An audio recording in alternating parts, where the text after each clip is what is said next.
ನಾನು ಬಂದ ಸ್ವಲ್ಪ ತಡ ಆಯ್ತಾ ಅಂತ. ಹೌದಾ?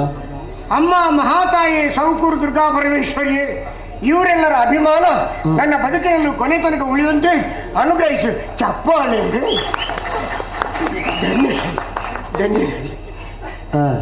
ಪಂಚ ಉಷಾಕಾಲದಲ್ಲಿ ಮಂಚದಿಂದ ಮಿಂಚಿನಂತೆ ಇದ್ದಂತ ನಾನು ಪಂಚಭೌತಿಕವಾದಂತಹ ಈ ಪ್ರಪಂಚದಲ್ಲಿ ಪಂಚೇಂದ್ರಿಯದಿಂದ ಕೂಡಿದಂತಹ ಈ ಶರೀರವನ್ನು ಶುಚಿರ್ಭೂತನಾಗಿ ಮಾಡಿಕೊಂಡು ಸಭಾಮಂಟಪವನ್ನು ಪ್ರವೇಶ ಮಾಡುವಾಗ ದೂತನೊಬ್ಬನು ಬಂದು ಆಡಿದಂತಹ ನುಡಿ, ಈಗಾಗಲೇ ರೇಣುಕಾ ಸ್ವಯಂವರ ನಡೀತಾ ಇದೆ ಅಂತೇಳಿ ತಕ್ಷಣ ಎಚ್ಚೆತ್ತ ನಾನು ಇಂದ್ರನ ಪ್ರಭುತ್ವವನ್ನು, ಅಗ್ನಿಯ ತೇಜಸ್ಸನ್ನು, ವಾಯುವಿನ ವೇಗವನ್ನು, ಅಂತಗನ ಅದಟನ್ನು, ಒಡೆಯ ಕಾಲ ಒಡೆಯರಾದಂತ ಮೃಡನ ಶಕ್ತಿಯನ್ನು ಕ್ರೋಢೀಕರಿಸಿ ಶರಣಾಗತಿಗೆ ಸಭಾಮಂಟಪವನ್ನು ಬಂದು ಪ್ರವೇಶ ಮಾಡ್ತೇನೆ. ಇವತ್ತು ಕಾರ್ಯಕ್ರಮದಲ್ಲಿ ಸಭೆ ಇಷ್ಟು ಹಿಂದೆ ಆಗೋದಕ್ಕೆ ಕಾರಣ ಇದಕ್ಕೂ ಸ್ಪಂದನೆ ಇಲ್ಲವೇ? ಬಹುಶಃ ಚಪ್ಪರ ಹಾಕಿದವರ ವ್ಯತ್ಯಾಸ ಇರಬೇಕು. ಚಪ್ಪರ ಎಲ್ಲಿ ಉಂಟು ಅಲ್ಲೇ ಹೋಗಿ ಕೂತಿದ್ದಾರೆ. ಆದ್ರೂ ಕಾರ್ಯಕ್ರಮ ಒಳ್ಳೆದಾಗಬೇಕಾದ್ರೆ ಅವರು ಮುಂದುವರಿಯಬೇಕು. ನಿಮ್ಮಷ್ಟಿಗೆ ನೀವು ಮಾತಾಡಿದ್ರೆ ಮತ್ತೆ ನಾವು ಮಾತಾಡಬೇಕು. ಸರಿ ತಗೊಂಡ್ರೆ ಮಾತಾಡ್ಲಿಕ್ಕೆ ಶುರು ಮಾಡಿ ಮತ್ತೆ ಇಷ್ಟು ಕಷ್ಟಪಟ್ಟು ನಾವು ಓದಾಟಕ್ಕೆ ನಮಗೆ ಸ್ವರೋಕ್ತ ಗೊತ್ತಿಲ್ವೇ? ಹಾಗೆ ಸಭೆಯನ್ನು ಬಂದು ನೋಡುವಾಗ ಎಂತೆಂಥ ಮಹಾನ್ ಪುರುಷರಲ್ಲಿದ್ದಾರೆ, ಸನ್ಯಾಸಿಗಳಿದ್ದಾರೆ, ಬೇರೆ ಪಾರಂಗರಿದ್ದಾರೆ, ಜ್ಞಾನಿಗಳಿದ್ದಾರೆ, ಪಂಡಿತ ಪಾಮರರು ಇದ್ದಾರೆ. ಮಾತಾಡುವಾಗ ಜಾಗೃತಿ ಮಾಡಿ ಮಾತಾಡು. ಸಣ್ಣ ಹುಡುಗ ನೀನು. ಇಷ್ಟು ದೊಡ್ಡ ಸಭೆಯಲ್ಲಿ ನನ್ನಂತ ವೀರರು, ನನ್ನಂತ ಶೂರರು ಬರುವಾಗ ನಮ್ಮನ್ನು ಉಪಚರಿಸೋಕೆ ಯಾರು ಇಲ್ಲವೇ? ಹಾಗಾದ್ರೆ ಈಗೇನು ಈ ಪ್ರಸಂಗದಲ್ಲಿ ದೂತ ಇಲ್ವಾ? ಬಿಜಿರಿಯಾರೆ ದೂತ ಇಲ್ವಾ?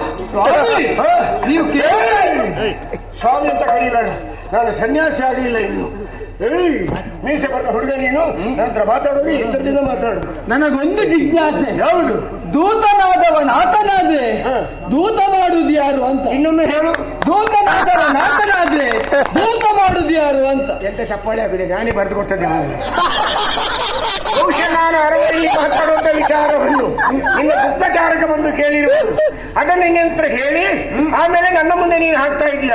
ಇದೊಂದು ಗಾದೆಯ ಮಾತುಂಟು, ಹೇಗೆ? ಅಪ್ನ ಗರ್ಕ ಬಿಲ್ಲಿ ಅಪ್ನ ಸಾಮ್ನೆ ಮಿಯಾವ್ ಅಂತೇಳಿ.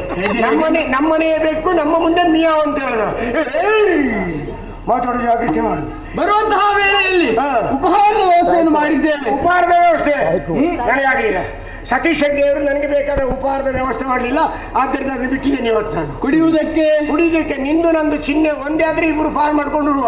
ನಾನು ಹೆಚ್ಚಾಗಿ ವಾದ್ಯತೆ ಇಲ್ಲದೆ ಕಪ್ಪು ಬೇಕಿದ್ದು ನನಗೆ ಅಭ್ಯಾಸ ಇಲ್ಲ. ನೋಡೋಕೆ ಮುಂದೆ ತಯಾರಕ್ಕೆ ಅನ್ನೋ ವಿಶ್ವಾಸ ಉಂಟು. ಬಂದಂತಹ ನಿಮ್ಮೆಲ್ಲರಿಗೂ ರತ್ನ ಕಂಬಳಿಯನ್ನು ಹಾಸಿದವರಿದ್ದೇವೆ. ಅಂದ್ರೆ ರತ್ನ ಎಂಬವಳು ಮಾಡಿದ ಕಂಬಳಿಯೇ? ಹಾಗಲ್ಲ, ಮುತ್ತು ರತ್ನ ಖಚಿತವಾದಂತಹ ರತ್ನ ಕಂಬಳಿ. ಇದು ಹೋದ ವರ್ಷದ ಈ ವರ್ಷದ್ದು. ಹೋದ ವರ್ಷದ್ದು ಅಡಿಯಲ್ಲುಂಟಾ? ಒಳಗುಂಟು. ನೀವೆಲ್ಲ ಕೊಡುವಂತಹ ಕಂಬಳಿಯಲ್ಲಿ ಕೂತ್ಕೊಳ್ಳುವಂತಹ ಕಂಬಳಿ ಮಾರುವವನ ಜಾತಿಗೆ ಸೇರಿದವ ನಾನಲ್ಲ. ನಾನು ಸ್ವಯಂ ಘೋಷಿತನಾಗಿ ಸಭಾಸ್ಥಾನಕ್ಕೆ ನಂದೇ ಸಿಂಹಾಸನ.